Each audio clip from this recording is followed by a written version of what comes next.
थांबा थांबा, पहिल्यापासून सांगते तर आजचा ब्लॉग स्टार्ट झाला दुपारपासून, मग आलेला हा. बोलने दे.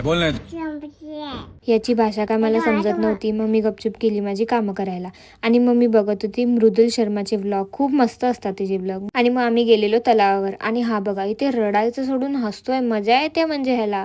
मग आम्ही गेलो केक घ्यायला कारण आज आमच्या फ्रेंडचा बर्थडे होता. जशी मी आयुष्यात धडपडले तशी मी आता पण धडपडले. त्याच्यानंतर मग आम्ही तिच्या घरी गेलो. खूप भारी डेकोरेशन झालेलं, एकदम ॲस्थेटिक वाईब्जा फुल. मग ही बड्डे गर्ल बघा किती क्यूट दिसते, नो नजर. त्याच्यानंतर मग मी हिला केक वगैरे भरवला आणि ही बघा आम्हाला भाई कुठे पण काय पण ते आम्ही खूप सारी गॉसिप करून मग आम्ही निघालो घरी जायला. मग मी घेतली चिकन क्रिस्पी कारण मला आज खायची खूप इच्छा होती. त्याच्यानंतर ते घेतलं आणि मग आम्ही आलो घरी. असं होतं माझा आजचा दिवस. भेटूया आता उद्याच्या ब्लॉगमध्ये. Bye bye.